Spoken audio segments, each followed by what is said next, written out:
Le terme école de peinture de Düsseldorf a été donné à un groupe de peintres germaniques qui, en marge de l'Académie des beaux-arts de cette ville, ont tenté de perpétuer le romantisme spirituel et moral du mouvement des Nazaréens en l'enrichissant de connotations sociales et en le recentrant sur le paysage. Même si certains fâcheux limitent encore Düsseldorf à un art bourgeois, médiocre de surcroît, ce fut un grand succès au point que près de 4000 peintres y sont venus de partout pour approfondir ou enseigner leur art, dont Albert Bierstadt, Arnold Böcklin, Hans Gude, Bruno Lilliefors ou même l'expressionniste Auguste Macke. À tout seigneur, tout honneur, commençons par l'un des fondateurs de l'école de peinture de Düsseldorf. Ce cloître dans la neige inspiré de Friedrich obtint un tel succès qu'il lança véritablement sa carrière.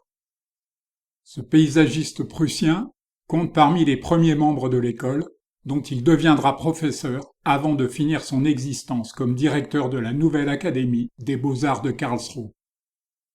Après avoir été l'élève de Schirmer à Düsseldorf, puis son assistant, cet artiste retourna dans sa Norvège natale avant de revenir en Allemagne 6 ans plus tard pour y prendre la place de son maître. J'aime dire du romantisme qu'il est la prise de conscience par l'homme de sa fragilité face aux forces et aux beautés de la nature. Ce peintre suisse y a ajouté une dimension non conflictuelle où l'homme se fond en elle. Ce chantre du romantisme national norvégien est mort à 25 ans après avoir été à Düsseldorf l'élève de Schirmer puis celui de Hans Gude. Sa trace est incandescente dans l'art de son pays. Cet artiste né en Allemagne, qui était encore un bébé quand sa famille émigra aux USA, vécut et travailla 4 ans à Düsseldorf. Il est le meilleur représentant des liens étroits entre l'école et l'Hudson River School. Ce peintre associé au mouvement luministe américain est parfaitement autodidacte. Sa seule véritable école de peinture fut celle de Düsseldorf, où il fit un séjour alors qu'il était déjà âgé de 45 années.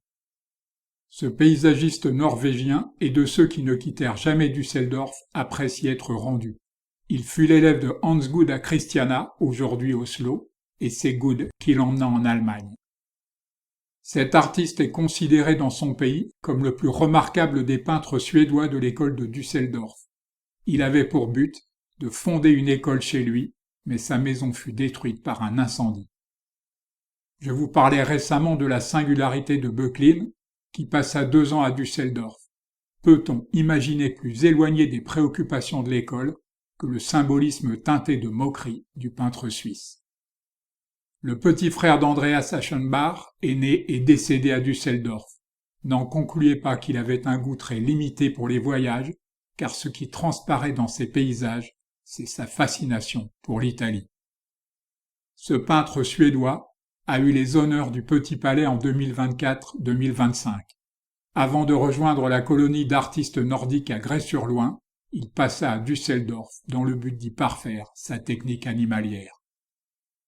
Malgré le succès obtenu à l'Académie impériale des beaux-arts de Saint-Pétersbourg, dont il sortit avec une médaille d'or, ce peintre russe alla perfectionner son ébouriffante technique à Düsseldorf. La force expressionniste de Paula Modersohn-Becker a quelque peu éclipsé son époux, plus intéressé par Barbizon. Otto resta 4 ans à Düsseldorf avant de s'installer à Karlsruhe, puis Worpswede. Ce peintre germanique, mort à 50 ans seulement, fut une star de la peinture dans les pays de langue allemande, au point qu'à son décès et en son honneur, Johannes Brahms mit en musique un poème de Friedrich Schiller.